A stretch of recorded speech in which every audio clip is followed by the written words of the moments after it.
രാമേശ്വരം യാത്രയുടെ രണ്ടാമത്തെ ദിവസത്തിലേക്ക് സ്വാഗതം. നമ്മൾ ആദ്യം പോയത് രാമേശ്വരം രാമനാഥ സ്വാമി ടെമ്പിളിലേക്കാണ്. രാമേശ്വരത്തെത്തിയാൽ തീർച്ചയായിട്ടും സന്ദർശിക്കേണ്ട ഒരു സ്ഥലമാണ് ശ്രീ രാമനാഥ സ്വാമി ടെമ്പിൾ. ഇന്ത്യയിലെ തന്നെ 12 ജ്യോതിർലിംഗങ്ങളിൽ ഒന്നാണ് ഈ ക്ഷേത്രം.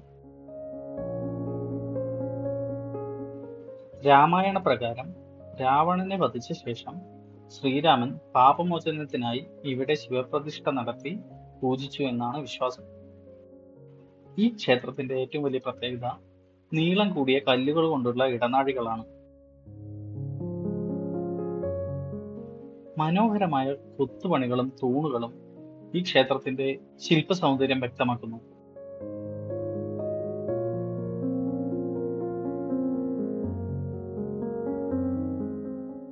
ഈ ക്ഷേത്രത്തിനുള്ളിലാകെ 22 തീർത്ഥക്കിണറുകളുണ്ട്. ഓരോ കിണറിലെയും വെള്ളത്തിന് വ്യത്യസ്ത രുചിയും പ്രത്യേകതയും ഉണ്ടെന്നാണ് വിശ്വാസം. ഭക്തർ ഈ വെള്ളത്തിൽ സ്നാനം ചെയ്ത് ദർശനത്തിന് പോകുന്നത് പതിവാണ്. ക്ഷേത്രത്തിനകത്ത് ശ്രീകോവിലിന്റെ ഭാഗത്തൊക്കെ മൊബൈൽ ഫോണും ക്യാമറയും ഉപയോഗിക്കാൻ അനുവാദമില്ല. അതിനാൽ അകത്തുള്ള ദൃശ്യങ്ങളൊന്നും നമ്മൾ പകർത്തിയിട്ടില്ല.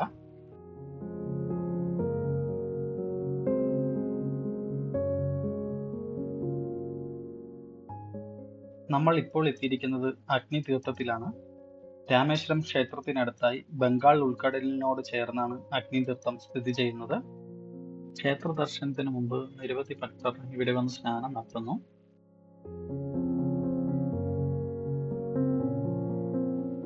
അതോടൊപ്പം തങ്ങളുടെ പൂർവികർക്കായി പിതൃകർമ്മങ്ങളും ബലിതർപ്പണവും നടത്തുന്നതിനായി ഇന്ത്യയുടെ വിവിധ ഭാഗങ്ങളിൽ നിന്ന് ആയിരക്കണക്കിന് ആളുകൾ ഇവിടെ എത്തുന്നു.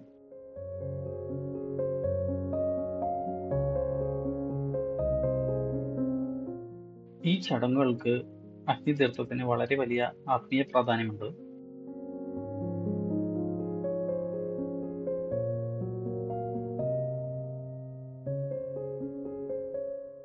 പുലർച്ചെ മുതൽ തന്നെ പൂജകളും പ്രാർത്ഥനകളും പിതൃകർമ്മങ്ങളും നടക്കുന്ന കാഴ്ച ഇവിടെ കാണാം.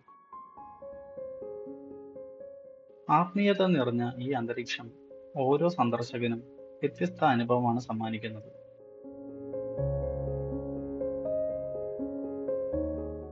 കടൽ വളരെ ശാന്തമായതിനാൽ കുടുംബസമേതം എത്തുന്നവർക്കും ഇവിടെ സമയം ചെലവഴിക്കുന്നത് നല്ലൊരു അനുഭവമാണ്.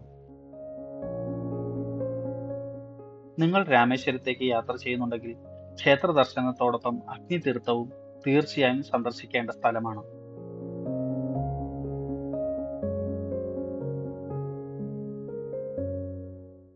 അഗ്നിതീർത്ഥം സന്ദർശിച്ചതിനു ശേഷം ഒരു ബോട്ട് യാത്രയും ഞങ്ങൾ നടത്തി.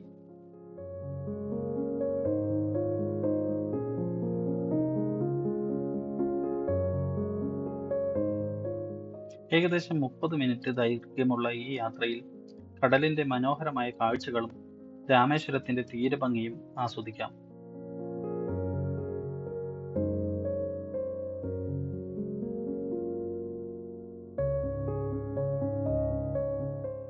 പിന്നെ ഒരു കാര്യം ശ്രദ്ധിക്കാനുള്ളത്, വേലിയേറ്റം വേലിയിറക്കത്തിനനുസരിച്ചായിരിക്കും ഇവിടത്തെ ബോട്ട് യാത്രയുടെ സമയക്രമം.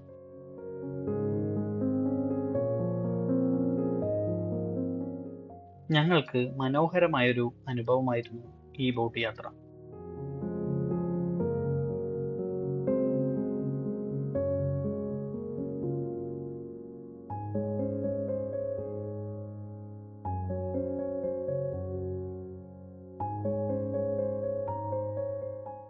അതിനുശേഷം ഞങ്ങൾ പോയത് വിവേകാനന്ദ മെമ്മോറിയൽ ഹൗസിലേക്കാണ്. ഇതിന് തൊട്ടടുത്ത് തന്നെ ഒരു കുഞ്ഞു മ്യൂസിയം ഉണ്ട്. കടലിനടിയിലെ കാഴ്ചകൾ എങ്ങനെ ഉണ്ടാവും എന്നുള്ളത് റീക്രിയേറ്റ് ചെയ്തിരിക്കുകയാണ് ഇവിടെ.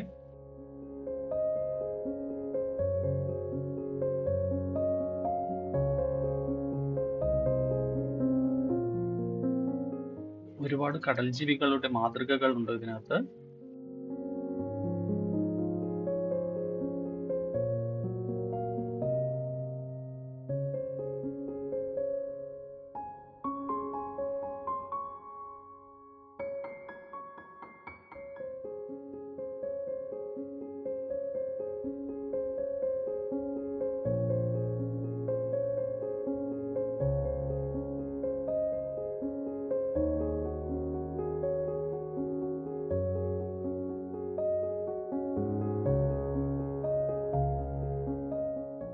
ഞങ്ങൾ ഇങ്ങോട്ട് വരാനുള്ള മെയിൻ കാരണം കുർസുഡെ ഐലൻഡിലേക്ക് പോകാനാണ്.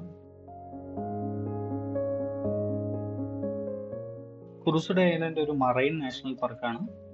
ഫോറസ്റ്റ് ഡിപ്പാർട്ട്മെന്റ് അവിടെ ഒരു community based eco tourism operate ചെയ്യുന്നുണ്ട്. നമ്മൾ അങ്ങോട്ട് പോവാം എന്നുള്ള പ്ലാനിലാണ് ഇങ്ങോട്ട് വന്നത്. പക്ഷേ ഇപ്പോൾ കുർസുഡെ ഐലൻഡിലേക്കുള്ള സന്ദർശനം താൽക്കാലികമായി നിർത്തിവെച്ചിരിക്കുകയാണ്. കാരണം കാലാവസ്ഥയാണ്, ഭയങ്കര കാറ്റാണ് ഇവിടെ. അതുകൊണ്ട് ബോട്ടുകൾ ഇപ്പോൾ സർവീസ് നടത്തുന്നില്ല. അതിനുശേഷം കടലിൽ ഇറങ്ങാൻ പറ്റിയ നല്ലൊരു ബീച്ച് അന്വേഷിച്ച് ഞങ്ങൾ 2-3 സ്ഥലങ്ങൾ സന്ദർശിച്ചു. എന്നാൽ അവിടങ്ങളിലെ ശുചിത്വം അത്ര തൃപ്തികരമല്ലെന്ന് തോന്നി. അതിനാൽ ഇന്നലെ പോയ വില്ലുണ്ടി തീർത്ഥം എന്ന സ്ഥലത്തേക്ക് പോവാൻ തീരുമാനിച്ചു. വളരെ മനോഹരമായിരുന്നു അവിടുത്തെ ബീച്ചും സൺസെറ്റും. അങ്ങനെ നമ്മുടെ രാമേശ്വരം യാത്ര ഇവിടെ അവസാനിച്ചു. ഇനിയും പുതിയ വീഡിയോകൾ വരുന്നുണ്ട്. അപ്പോൾ ചാനൽ സബ്സ്ക്രൈബ് ചെയ്ത് സപ്പോർട്ട് ചെയ്യുക.